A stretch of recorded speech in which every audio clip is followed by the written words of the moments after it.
Hello guys, welcome back to Love of Gist TV. Alright, from now on I'm gonna be giving you people a bit of history.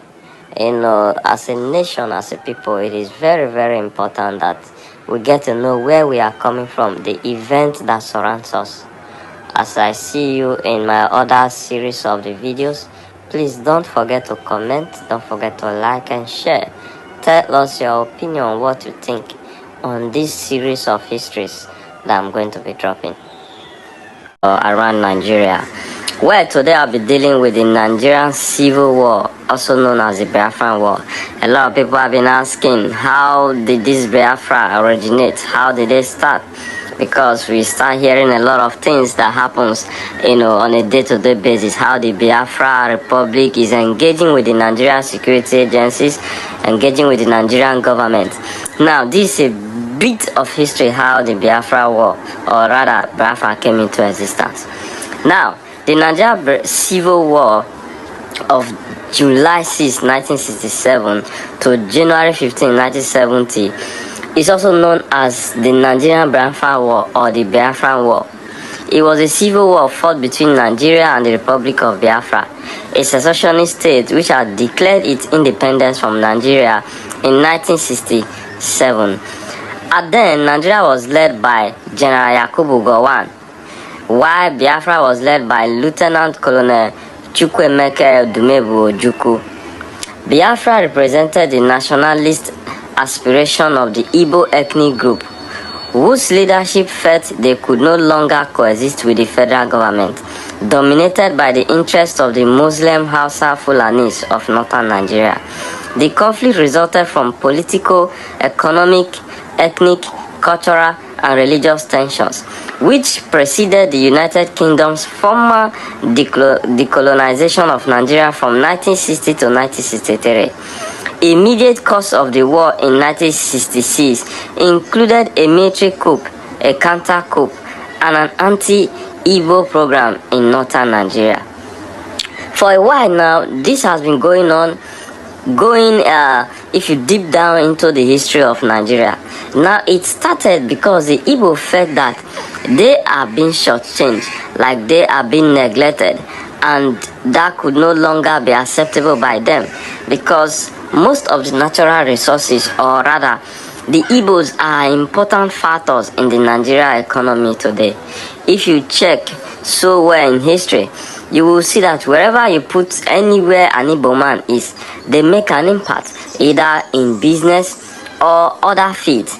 So because of this, they are not given proper representation or given the opportunity to be in government, to rule, or to partake of the Nigerian system or the Nigerian structure of leadership. Now, within a year, Nigerian government troops surrounded Biafra and captured coastal oil facilities and the city of Port Harcourt. A blockade was imposed as a deliberate policy during the ensuing stormment, which led to the mass starvation of Biafran civilians. During the 2.5 years of the war, there were about 100,000 overall military casualties, while between 500,000 to 2 million Biafra civilians died of starvation. During the war, a lot of the Biafran soldiers were starved, including the Biafran people, because the then military head Yakubu Gowon discovered that there's no way they could be fighting the Biafran soldiers and at the same time providing them with food.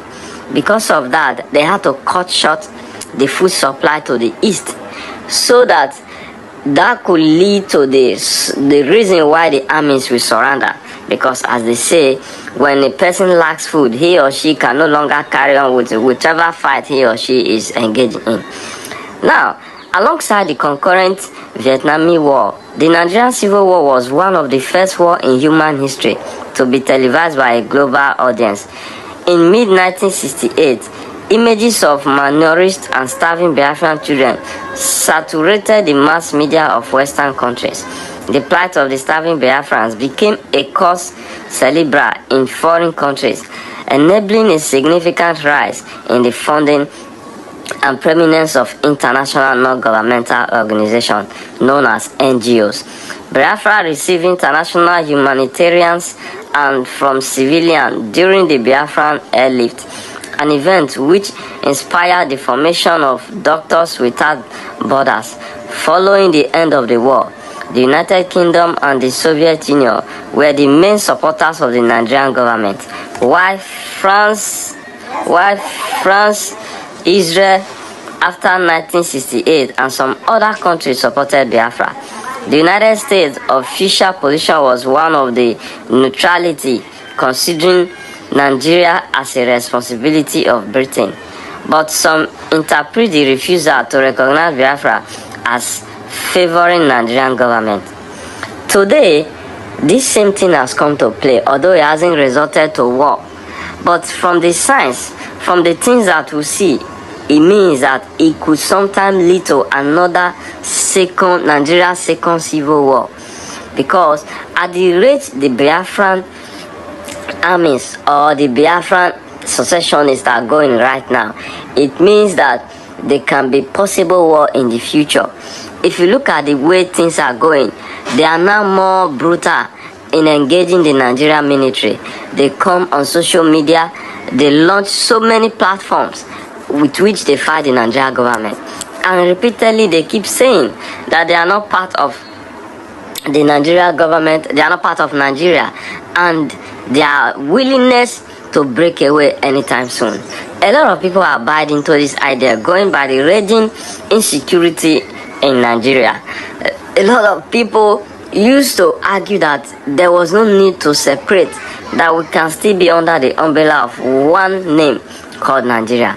But events of the past, like kidnappings, robberies, dilapidated infrastructures, hunger in the land, have made people believe or lost hope in the existence of the one Nigeria system, where the war exposed flaws in Pan-Africanism early in the era of Africa independence from colonialism by providing evidence that the people of Africa are too diverse to find common unity, and it is also revealed early weakness of the Organization of African Unity, OAU. The war also resulted in political marginalization of the Igbo people, as Nigeria has not had another Igbo president since the end of the war, leading some Igbo people to believe they are being unfairly punished for the war. Igbo nationalism has emerged since the end of the war, as well as various new Biafran secessionist groups, such as the Indigenous People of Biafra and Movement for the Actualization of the Sovereign State of Biafra. All the post-Biafran groups were aimed at agitating for memories and interests of the Easterners. Now, this has continued to gain reaction and gain massive acceptance. I can remember in 2023, they launched the Biafran, they had a Biafran convention, which has so many people in attendance. These people, to show the seriousness and their readiness, they have already developed a lot of things, like the Biafran map. They have the Biafran map, they have the Biafran flag, they even have the Biafran currency. A lot of them are likely, they love to be addressed as a Biafran rather than the Nigeria we are in. Now, this civil war can be connected to the colonial amalgamation in 1914 of the Northern Protectorate, Lagos Colony and Southern Nigeria Protectorate, later renamed Eastern Nigeria or Eastern Region, which was intended for better administration. Due to the proximity of this protectorate, however, the change did not take into consideration the differences in the culture and religion of the people in each area. Competition for political and economic power exacerbated tensions. Nigeria gained independence from the United Kingdom on October 1st, 1960, with a population of 45.2 million, made up of more than 300 different ethnic and cultural groups. When the colony of Nigeria was created, its three largest ethnic groups were the Igbo, who formed about 60 to 70% of the population in the southeast, the Hausa Fulanis of the Sokoto Caliphate, who formed about 67% of the population in the northern part of the territory, and the Yoruba, who formed about 75% of the population in the southwest. Although this group have other homelands, by the 1960s, the people were dispersed across Nigeria, with all three ethnic groups represented substantially in major cities. When the war broke out in 1967, there was still 5,000 Igbos in Lagos. Now, like I said, these Igbos they are everywhere in Nigeria, and they tend to do well wherever they are. In history has well documented the existence of the Igbo nation. But the question I keep asking is, why the Igbo people are not given fair treatment? Why are they not allowed to rule? What could be the reason, or what could be the strong idea behind preventing them from ruling? Like every other ethnic groups do rule. The Hausas, they rule. The Yoruba, they rule. The Igbo, which makes up the three major ethnic group in Nigeria, are not allowed to rule. They are either given the third position of the land, or either given an appointment position. This is unacceptable by the people. Like I usually say, that if truly there should be unity in Nigeria, everyone should be allowed to express their opinion, or rather everyone should be allowed to do what they feel it is best. After all, Nigeria's constitution says that every person shall rule for 8 years. At the end of 8 years, another ethnic group can now come in. This is what it is today. Now, as my audience listening to me, do you think that Nigeria is going to divide someday? Do you think the Igbo nation will succeed in actualizing their dreams? Do you think that Nigeria can one day wake up to say, oh, let us do the right thing by allowing these people to rule? Before I finish the second part of the history, I would like to ask you, as an Igbo man, do you think this is the right cause for agitation? Do you think that the Igbo nation is fully united to achieve this dream? I leave this answer to you to answer.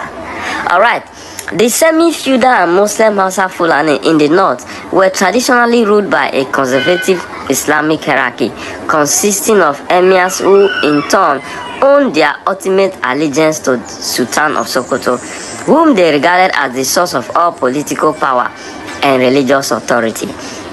Apart from the Hausa Fulani, the Kanuri were another dominant majority Muslim ethnic group that had key figures in the war.